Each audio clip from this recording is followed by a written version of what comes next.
vha kha ḓivha vho thetshelesa Belrun News na mafhungo aneyo ane vha khou a vhalelwa nga Rofhiwa Tshikovhele.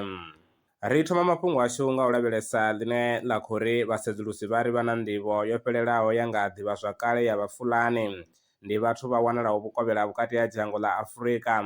Tsedzuluso yo sumba uri lushaka lwa Vhafulani lwo phaḓalala u bva Futa Toro vhukati ha govha ḽa Senegal u ya Futa Jalon kha ḽa Guinea. U bva afho ndi he Vhafulani vha dzhena kha dzingu ḽa Sahel kha miṅwaha ya tshigidi na maḓana maṱanu yo fhelaho. Tsedzuluso yo gandiswa kha The American Journal of Human Genetics. Kha bammbiri ya tsedzuluso yo anḓadzwaho kha Journal ya Scientific Reports, vhasedzulusi vha ri vhunzhi ha vhathu vha khou fema muya wo tshikafhalaho nga ngomu nḓuni vha sa zwiḓivhi.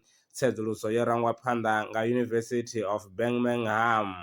Mathinara vha tshi tama u dovha hafhu bvela phanḓa na u ri tevhelela vha ri wana kha zwileludzi zwayo ngo fhambana. Kha Spotify vha ri wana kha Belrun News, TikTok @Belrun News, X Twitter @Belrun News, ngeno kha YouTube vha tshi ri wana kha @Belrun News kana u tou rumela email kha news@belrunbrands.co.za kana u tou ri founela kha 083 861 2263.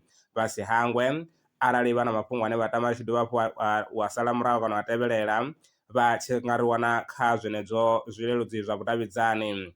U bva kha nṋe maṅwe mafhungo ndi vha vhuyela nao tshifhingani tshiḓaho. Ndaa.